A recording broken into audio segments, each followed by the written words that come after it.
Creating Cinema 4D files inside of After Effects is a great way to open up your workflow to a true 3D application. After Effects supports Cinema 4D files in two different ways. If you currently have a license of Cinema 4D, you can import your C4D projects directly into After Effects and render out of After Effects. If you're a new user of After Effects, you have Cinema 4D as part of the build and you can create Cinema 4D files from within After Effects. That's the workflow that we're going to explore today. If you look in the project panel, you can select the Create Composition. I want you to make note of the project settings. Here our project is set at 1280 by 720 square pixels. It's 10 seconds long at 24 frames a second. It's important to understand this because when we launch Cinema 4D, we're going to have to make some adjustments to make sure that the C4D project matches what we're doing inside of After Effects. So to create your first C4D layer, make sure you've selected the Composition panel, then go up under the Layer menu and choose New, Max on Cinema 4D file. Now if you don't have access to the exercise files, you can save this file anywhere. I just recommend saving it to somewhere next to your After Effects project. If you have access to the exercise files, you can navigate to the Chapter 8 folder. In there I'm going to create a new folder and just call it Cinema Projects. You probably already have this folder, so you can just choose that folder when you save your project. I'll name our file Explore and then go ahead and click Save. You probably already have a file with this name, so you can go ahead and save right over that old file. If this is the first time you've launched Cinema, you may get a pop-up menu asking you to register the software. I definitely recommend registering, and when you've finished with that process, go ahead and come join me here inside of Cinema 4D Lite.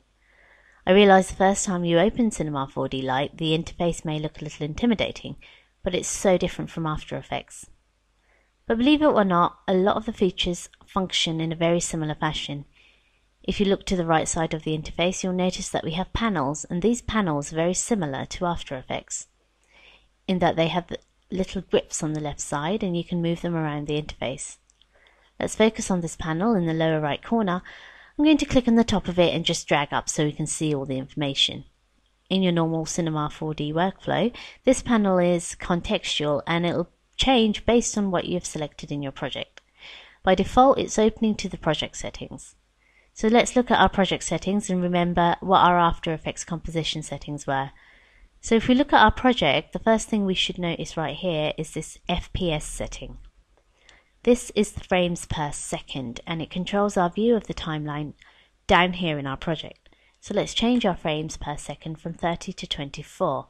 Now come over to the maximum time area. This will allow us to change the length of the project. Now since our composition settings in After Effects were 10 seconds at 24 frames a second, we need to choose a maximum time of 240 frames. See, the settings inside of Cinema go off frames. Typically in a 3D application you would be rendering still image files, and each image file would represent one frame in your animation. Now with this integration, we don't have to render frames out of Cinema.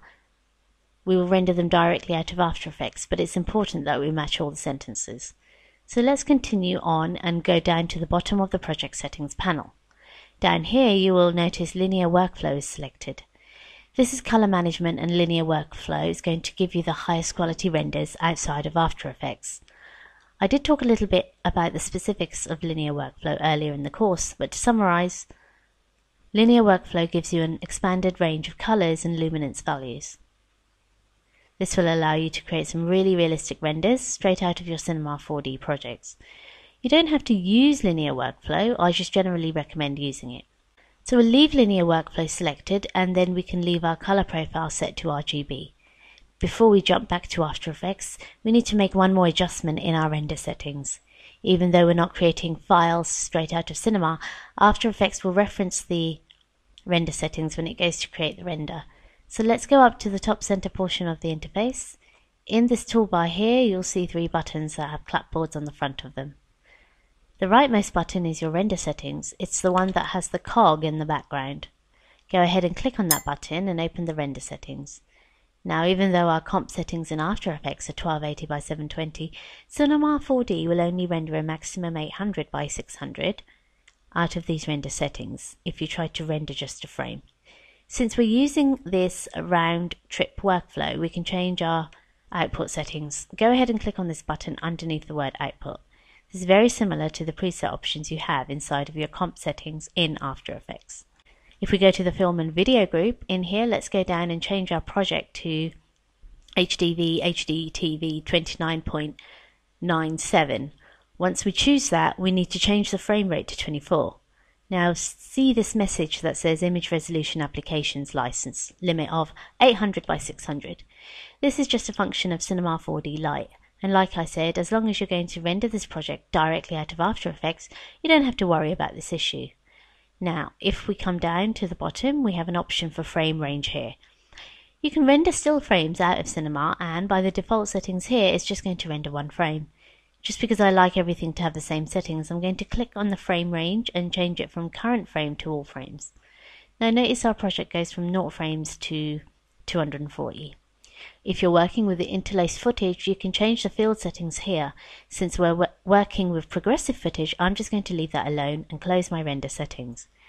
Now that we've set up our project settings, our render settings and our color profile, we're ready to go to our project settings and click Save.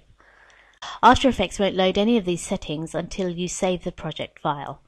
Now let's jump back into our After Effects and make sure that everything's lined up. I'm going to press Command Tab on the Mac. On Windows you can press Control Tab to jump over to your C4D application. On the left side we have Effects Control Panel, and this is a Cineware control panel. We'll definitely continue exploring this, but I want you to go down here to the timeline. If you select layer 1, notice it ends at 3 seconds. I can click on the right side of this layer and drag it all the way out to make sure that it's going to last the full 10 seconds of our project. Now the last thing we need to do is set the color settings of our After Effects project. Since we did turn on linear workflow, we have to increase the color settings in After Effects. So let's go over to the project panel. If you look in the bottom of the project panel, see how it says 8 BPC. That setting is too low for a linear workflow. So what we need to do is go up to the File menu and go to our project settings.